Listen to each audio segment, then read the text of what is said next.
Welcome back to my Madden 23 relocation franchise with the Oklahoma City Bison. In the last episode, we ended up just barely missing the playoffs. We finished the year 8-9. Somehow the Colts won the tiebreaker. Still not 100% sure how that happened. So this entire episode will be the entire season recap and the offseason.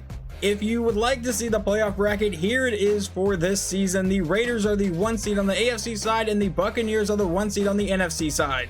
As you can see, our contract did get extended after the season, and this year we finished with the 21st offense in points per game. That's not great, but we got the number 6 defense in points per game, and we had the number 1 passing defense. So I think our defense has gotten a lot better since the start here, and if we can improve our offense over the offseason, I think we will be a very good team next year. But now jumping into stats, rookie quarterback Keyshawn Gaither completes 63% of his passes for 4,500 yards, 25 touchdowns, but did throw 24 interceptions. We will see if he ended up winning Rookie of the Year, but if I had to be honest, Madden tends to hate it when rookies throw a lot of interceptions and typically won't give them Rookie of the Year then. Former Oklahoma City quarterback Greg Knox, who got traded to Baltimore during the last offseason, completed 60% of his passes for 23 touchdowns and 16 interceptions. So he's still throwing a lot of picks, but obviously he's a couple years into his career. Maybe he is developing. Our running back Antonio Gibson had more yards this season, but less touchdowns. He finishes with 1,100 yards and 9 touchdowns as compared to last season, where he almost had 1,100 yards but got 14 touchdowns. And Keyshawn Gaither ended up running in for 4 touchdowns of his own, so he ends the season with 29 total touchdowns. And Samaje Perine came in as a great power back for us, getting 17 carries but getting 7 touchdowns. I'm legitimately surprised by some of these receiver numbers, so let's start to go over them. Darius Slayton ends up leading the team in receptions this year with 85 catches for 1,078 yards, but only found the end zone 1 time. Michael Thomas in his first year here in Oklahoma City got 59 receptions for 925 yards and 4 touchdowns. I was honestly expecting a lot more receptions out of him, but he did miss a huge chunk of the season. It looks like he was injured from week 8 all the way to week 15. Deshaun Slaughter definitely took a step back this season, but it's because we added a guy like Michael Thomas. He still ends up with 50 receptions for 600 yards and 3 touchdowns. Former undrafted free agent Jamarcus Tompkins ends up with 46 catches for 600 yards and 4 touchdowns. Another guy that took a step back, but the same thing with Deshaun Slaughter. We added a guy like Michael Thomas. You're definitely going to have a couple guys slide down the depth chart. George Carson, our second-year tight end, ends up with 75 catches for 696 yards and 5 touchdowns. So not as many catches or yards. I mean, receptions, he only got 1 less, but not as many yards, but he did catch 3 more touchdowns. And now looking at everyone else, Antonio Gibson got a couple touchdowns, Naheem Hines caught a couple, our backup tight end Ian Thomas caught 4 of them. Coco Johnson, who's kind of been a fan favorite, he only got 5 for 68, another guy that definitely suffered from adding a guy like Michael Thomas. Our star middle linebacker Trent Woodard did miss a few weeks here in the middle of the season, and I think that kind of shows on his stats. This was a career low 131 tackles this year, but our defense was a lot better, so maybe it's better for us if he's not completely carrying the defense. Outside linebacker Daryl Nix in his second year got 111 tackles, which is a career high. Didn't get as many interceptions or sacks this year, but once again, the defense got better, so I'm not going to complain. Defensive end Kevin Donald didn't end up with 21 sacks again, but he did get 16.5, still a pretty solid season. And now we can take a look around the rest of the team. Obviously, Trent Woodard led the team in tackles. Daryl Nix got 111 for second place. Desmond King got 88. Isaiah Rodgers got 81. And then tackles for loss, that is going to go to Kevin Donald with 24. Sacks is also going to go to Donald with 16.5, but Deron Payne ended up with 12. I am very happy about that trade I made at the beginning of the year. And then interceptions, Desmond King got 4, Isaiah Rodgers got 4, and then second-year safety Felix McGee came away with 3, Trent Woodard got 2, Thomas Ross got 2, Daryl Nix got 1, so did Amir Brinkley, Greedy Williams, and Miles Bryant.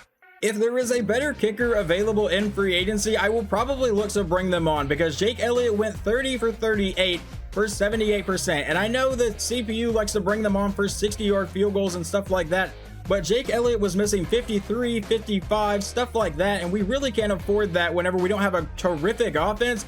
We need points when we can get them. There were 5 quarterbacks to throw for at least 5,000 yards this season, and they are led by third-year quarterback Greg Giles, followed by A.J. Hillman in Denver. Then you have Josh Allen still in Buffalo, Joe Burrow still in Cincinnati, And then Jordan Love with 5,007 yards in Minnesota. I believe he's also going to be leading the league in touchdown passes, and he is, with 49 of them.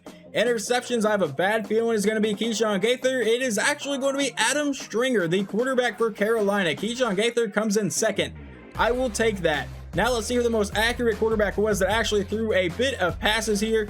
Well, Emmett Burton for the Saints didn't appear bad. 11 touchdowns to 2 interceptions, but clearly wasn't the main starter for some reason. Jordan Love completed 73% of his passes. Over in Atlanta, Kareem Hunt leads the league in rushing attempts and yards. That's going to go to Saquon Barkley, who finished 4 yards shy of 2,000 yards. And touchdowns are going to go to Josh Jacobs with 22. Who led the league in fumbles, though? That would be a tie between Keyshawn Gaither and Elijah Mitchell. And he still puts up ridiculous numbers every year in simulation. Cooper Kupp with 125 receptions and 1,800 yards. Both of those lead the league, but touchdowns is going to go to Justin Jefferson, who caught 23 of them. On defensive stats, Donald Richards, a rookie middle linebacker for Arizona, is tied for the league leader in tackles with Kurt Perkins, a third-year player. They both got 148. Tackles for loss goes to Doug Fryer. And sacks is going to go to Myles Garrett with 34. Wow, okay, I was not expecting a number like that. Aaron Donald got 25, Von Miller got 22.5, Chase Young got 18.5, and Micah Parsons got 17.5, and then there's Kevin Donald with his 16.5.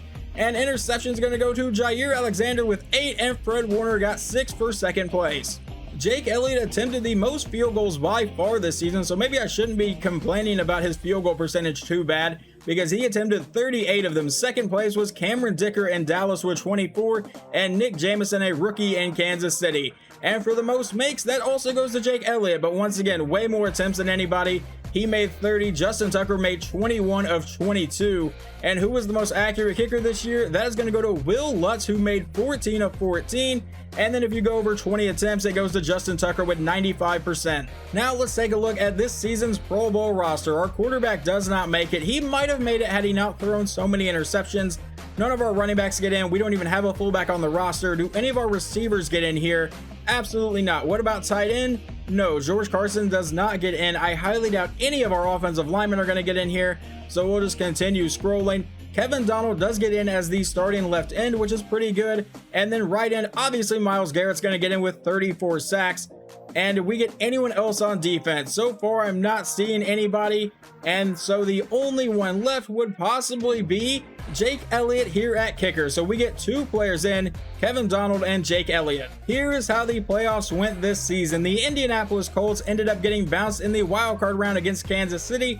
Probably would have happened to us too. Still would have been nice to have a playoff game. But this year's Super Bowl will be between the New England Patriots and the Tampa Bay Buccaneers. Before we simulate the Super Bowl, we do get to look at the season awards here, and Josh Allen wins league MVP. None of our guys are going to be on this list at all. What about Coach of the Year? That goes to Garrett Pratt in Atlanta. Do we get on this list at all? Absolutely not. Not with an 8-9 season. Now we will jump over to the NFC awards. The Offensive Player of the Year goes to Cooper Kupp. Defensive Player of the Year goes to Aaron Donald. Offensive Rookie of the Year goes to Sal Harris for Carolina. They went 3-14. They were not very good.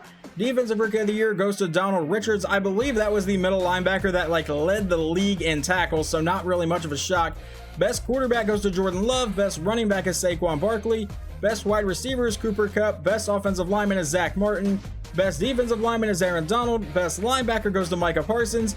Best defensive back goes to Jair Alexander. And best kicker goes to Will Lutz. And now we get to jump over to the AFC awards. The Offensive Player of the Year goes to Josh Jacobs, and none of our guys are going to be on this list. Defensive Player of the Year, not much of a shock, goes to Myles Garrett. Kevin Donald got 3rd. No one else for us on that list. Offensive Rookie of the Year goes to Julian Weaver, the wide receiver for the Raiders. Keyshawn Gaither ends up in 2nd place. I think the amount of interceptions definitely affected that. We'll see if anyone else is on this list. Absolutely not. We will go check out Weaver's stats here in just a second. I want to see what kind of stats he put up to beat Keyshawn Gaither. Defensive Rookie of the Year is also going to go to the Raiders. Luke Hassel gets that one. Amir Brinkley finished 6th in that list, so that's obviously pretty solid. Best quarterback, Josh Allen wins that, and our guy is not up here at all. Best running back goes to Josh Jacobs. Once again, none of our guys are here. Best wide receiver goes to George Pickens, and once again, no one here. Best offensive lineman goes to Brandon Sheriff. For the Jaguars, I probably just butchered his name, it's okay. And Gary West, I believe that's our center or maybe our guard, but either way, he ended up making this list, which is pretty solid. Best D lineman goes to Myles Garrett. Kevin Donald finishes third there. And then we also have Deron Payne making this list. Best linebacker goes to Max Crosby. Did Trent Woodard get on this list? No, he did not. Best defensive back goes to L'Jarius Sneed. We actually got two people on this list. Desmond King and Isaiah Rodgers both made it. And then best kicker goes to Justin Tucker. And I don't even see Jake Elliott here. He is down here at number 9. The New England Patriots end up as now 7-time Super Bowl champions as they win 35-26, led by Super Bowl MVP quarterback Mac Jones. The NFL MVP goes to Josh Allen. Coach of the Year is Garrett Pratt, as we saw. The overall Offensive Player of the Year, I still don't know why they split them up on one screen and then don't on another, but Cooper Kupp gets Offensive Player of the Year. Myles Garrett gets Defensive Player of the Year. Offensive Rookie of the Year is Sal Harris, the tight end for the Panthers, and Defensive Rookie of the Year goes to the middle linebacker for the Raiders and Luke Castle. I honestly don't know if he deserved to get it over Keyshawn Gaither, but Julian Weaver finishes with a very solid season, 79 catches, a little under 1,100 yards, and 6 touchdowns. And now up here at the Panthers, tight end Sal Harris got 96 receptions, 1,100 yards, and 8 touchdowns. I'm not even going to argue with that one. That is a fantastic season for a rookie tight end.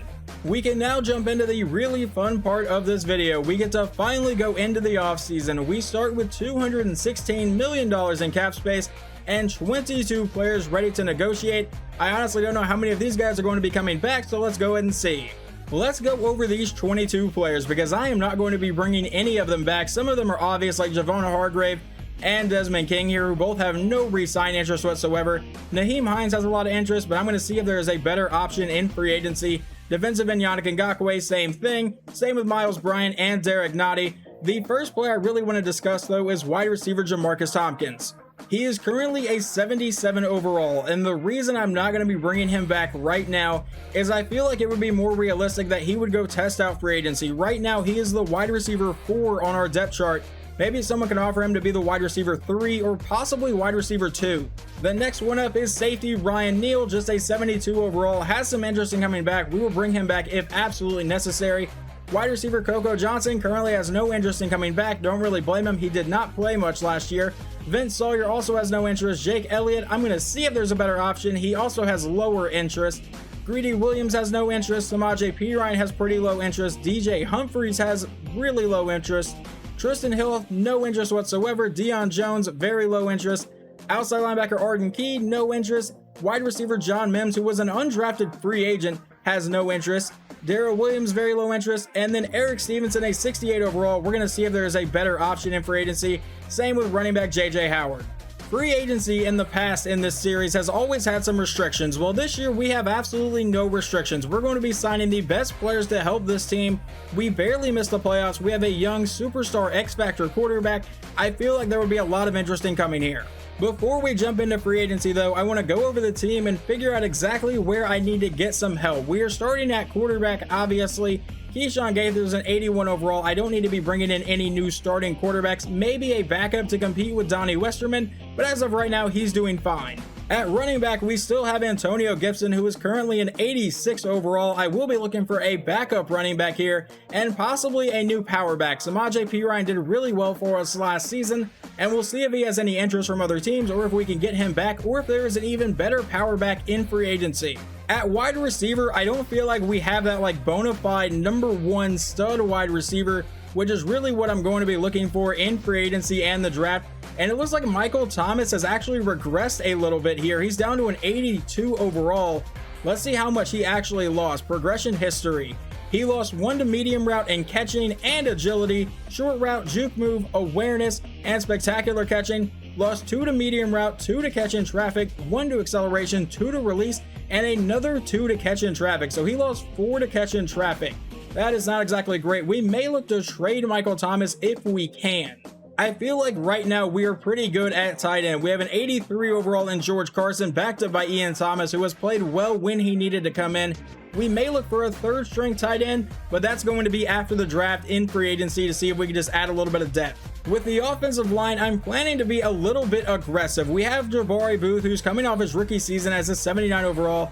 At left guard, we have an 82 overall in Stephen Locklear. At center is an 80 overall in Brian Felez. Right guard's an 82 overall in Drew Madden, but that dude got shoved around a lot this year. I don't think his rating is actually true to how he plays, because anytime we played a decent defensive tackle, he would just get bulldozed over, and then Keyshawn Gaither would have to run for his life.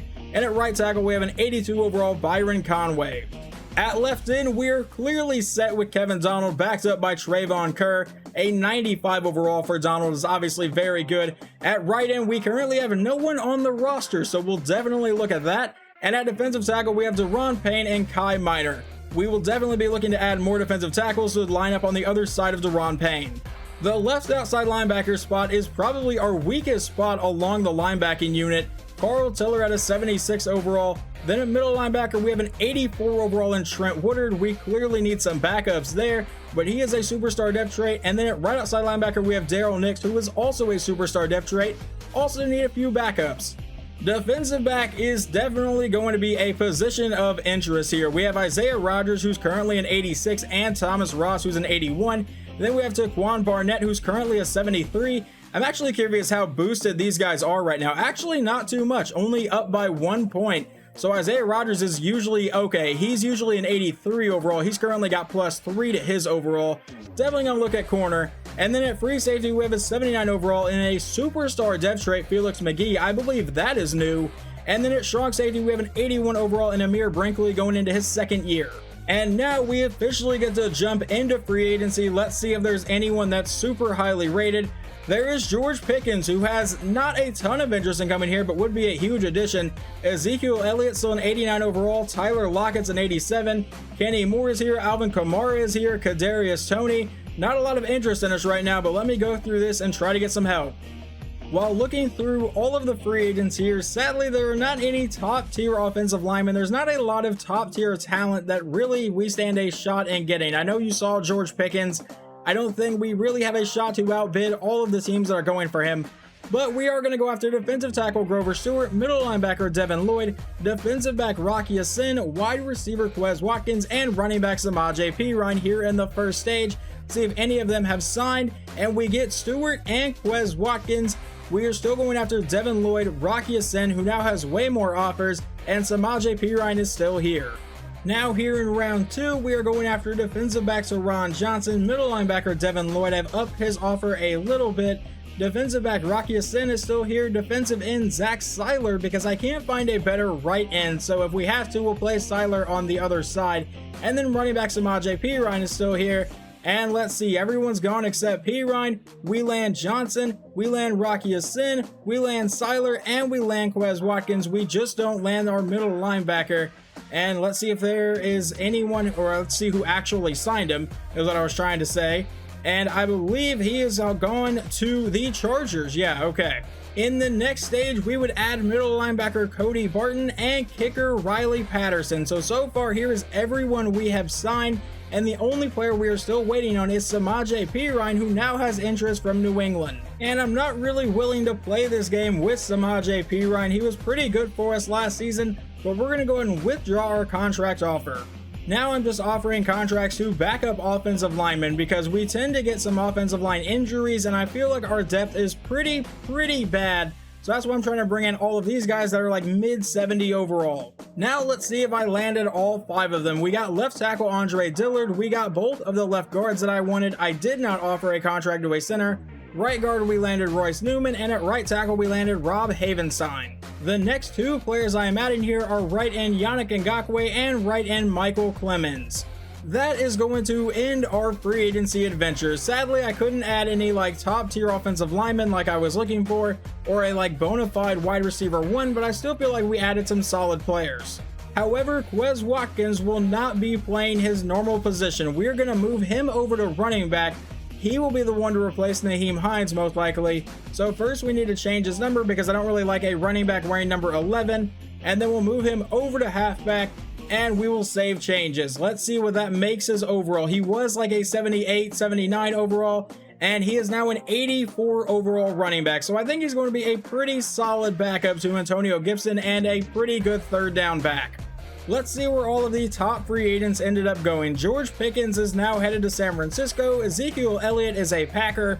Tyler Lockett is a Buccaneer. Kenny Moore is a Raven. Alvin Kamara is headed to Atlanta. And Kadarius Toney is now a Panther. We are now at the NFL Draft, where the New York Jets hold the number 1 overall pick. We hold the 13th overall pick, but let's go ahead and take a look at the draft board. I believe there is a lot of talent here in the first round, but the one I'm really looking at is wide receiver Matthew Lamb. I think this guy could be that bona fide number 1 receiver. He's projected to go in the top 5. He has top 5 talent. He has A, awareness, A, catching, A, catching traffic, A, release, A, spectacular catch, B, deep route. I think this guy is going to be a monster. He's not incredibly fast, but still has 4.4 speed. There is another receiver I am looking at though, and it is wide receiver Cooper Parker. He is projected to go in rounds 1 to 2, but has top 5 talent, B, catching traffic, B, catching, A, deep route, and B, release. He does come in with C, awareness. As you guys saw, Matthew Lamb has A, awareness, but Cooper Parker is also one of the fastest receivers in the class. Here are all of our current draft picks that we own. The only one that is not ours is we have an extra 3rd round pick that we got from Washington. We are going to go pick by pick here. The Jets have a 91 overall Garrett Wilson, an 86 overall Gabe Davis, and an 85 overall Elijah Moore. I don't think they're going to look to take Matthew Lamb with the number 1 pick. It is going to really suck if they do, but let's advance to the next pick here. And with the first pick in the draft, the New York Jets are going to select outside linebacker TJ Monty out of Notre Dame.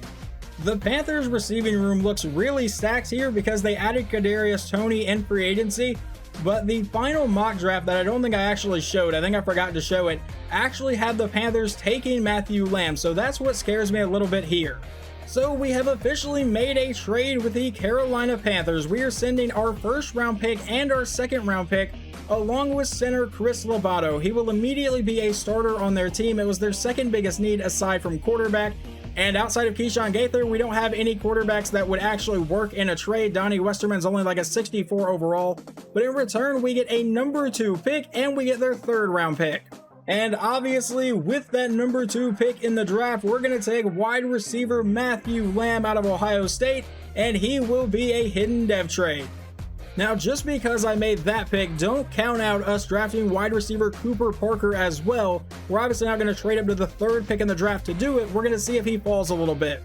With the 3rd pick in the draft, the Philadelphia Eagles are going to take right tackle Quentin Cotton out of Arkansas. With the 4th pick, the Los Angeles Chargers are going to take quarterback John O'Donnell out of Virginia Tech. He actually had a draft story here, and it was that he threw the most touchdown passes in Virginia Tech history. With the 5th overall pick, the Miami Dolphins take Brandon Watson out of Penn State. And with the 6th overall pick, the Tennessee Titans are going to take Andrew Parker, a tight end out of USC. He had a draft story as well. He was just voted as the best tight end in the country. With the 7th overall pick, the Arizona Cardinals are going to take right tackle Deontay Hardwick. With the 8th overall pick, the Ravens will select left guard Marquise Aldridge out of Ohio State. He had a draft story of being the best interior offensive lineman. With the 9th overall pick, the Jaguars are going to take outside linebacker Devin Gibbs out of Michigan State. I'm waiting to see a receiver get taken. With the 10th overall pick, the Detroit Lions are going to select another outside linebacker. This one's Steve Hargrove out of USC. The Bengals with pick 11 are going to select a defensive end out of Memphis, and Quentin Hobbs, he also had a draft story. He was voted as the nation's top pass rusher. With the 12th overall pick, the San Francisco 49ers are going to select another defensive end. This one, Jalen Beasley out of Oklahoma. And with the 13th pick, which was originally our pick, the Carolina Panthers are going to select outside linebacker Kendrick Terry out of UCF. Now with the 14th pick, the Green Bay Packers are going to take wide receiver Justin Seymour out of UCF. We are going to simulate this pick as well because the Bears seem to have a pretty solid receiver room. I don't think they will spend the pick on Cooper Parker. They have an 87 overall Darnell Mooney, an 83 Hunter Renfrow, and an 82 in Joey Barnes. Hopefully this doesn't come back to bite me, but with the 15th pick in the draft, the Chicago Bears are going to select Jonathan Freeman, an outside linebacker out of Michigan. The Seahawks could be a possible landing spot for him because they have a 94 overall DK Metcalf and then a 79 overall Romeo Doubs. But I believe we're going to take the risk again. With the 16th overall pick, the Seattle Seahawks are going to select middle linebacker DeMarcus Banks out of Ohio State. I don't believe the Broncos are going to be a landing spot for him either. Jerry Jeudy's in 91, Cortland Sutton's in 83, and so is KJ Osborne. So with the 17th overall pick in the draft, the Denver Broncos are going to select defensive back Sidney Walters. The next pick up is the Dallas Cowboys, who have CeeDee Lamb as a 95 and Michael Gallup as an 83. They could potentially take Cooper Parker, make him the third receiver on the team, but if Dallas passes on him, the Indianapolis Colts, our division rival, are up next, and their best receiver is a 75 overall Scotty Miller, so I think they would really look at taking him. I have tried to make this trade with the Dallas Cowboys work for a while now.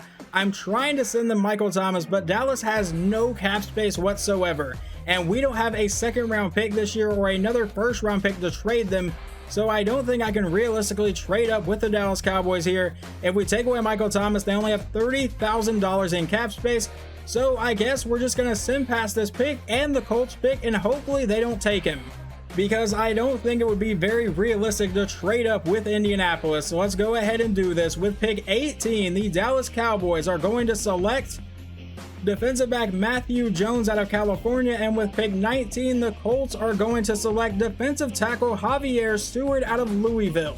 The Steelers are another team that I don't know if they would honestly take him. An 85 overall Deontay Johnson, an 80 overall KJ Hamler, and a 78 overall Laviska Shenault. We're going to go and simulate past this pick, and we're going to see if they end up taking Cooper Parker. Here with the 20th pick in the draft, the Pittsburgh Steelers are going to select a defensive end out of Buffalo and Andrew Joseph. The Browns very well could also be a team that take him. They have a 91 overall Amari Cooper, but past that, a 77 overall and Clayton Beckham. We have made one more trade. We are sending one of our 3 third-round picks this year and a third-round pick next year and wide receiver Michael Thomas over to the Browns in exchange for pick 21 here in the first round. And you guys know exactly who I am taking. Wide receiver Cooper Parker out of Boise State. Welcome to Oklahoma City with your hidden depth trait and 98 speed. Now jumping ahead into the draft with the second pick in the third round, we're going to take defensive end Mac Potts out of Vanderbilt. He has B finesse move and B tackle. He will come in as a hidden depth trait as well. Now at the end of the third round with pick 25, we're going to take defensive tackle Danny Hazelwood out of Michigan State.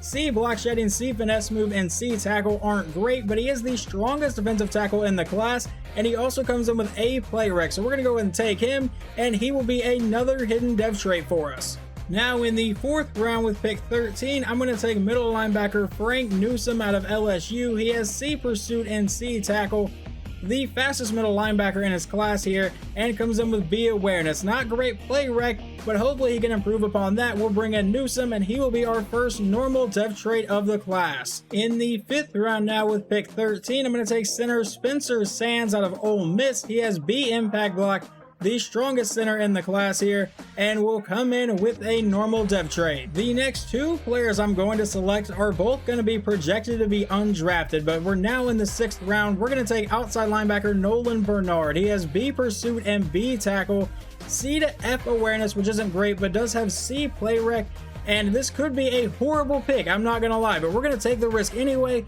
and Nolan Bernard will come in with a normal depth trait. And with our final pick in the draft, here in round 7 with pick 13, we're going to take running back Jamal Wiley. He has B ball carrier vision, which is really what I was looking for. One of the stronger running backs in the class. He has absolutely poor speed, but he does have B stiff arm and B trucking, so I'm hoping he can be our new power back. We're going to bring in Jamal Wiley, and he will also be a normal depth trait. Wide receiver Matthew Lamb is an 81 overall. I am definitely fine with that trade. We ended up trading away Michael Thomas, who was an 81 overall, for pretty much a much younger version of Michael Thomas. He's not super fast, but he is super physical. He's also from Ohio State, so I feel like we made a pretty solid trade. 89 speed, 93 acceleration, 87 catch in traffic, 84 catching. Not the best route runner, but I don't think it's going to matter too much, especially in his rookie season. And our other first round pick was wide receiver Cooper Parker out of Boise State. 6'1", 175 pounds. He comes in as a 77 overall. but comes in with 98 speed and 80 deep route running. I think these two are going to be massive additions to the team. Then we got defensive end Mac Potts, who was also a hidden dev trait. He's a 71 overall, and defensive tackle Danny Hazelwood was also a hidden dev trait. He is a 70 overall. Then we got Frank Newsom, who is a 70 overall as well, but a normal dev trait. Then we got a 64 overall center in Spencer Sands, a 66 overall outside linebacker in Nolan Bernard, and a 63 overall running back in Jamal Wiley.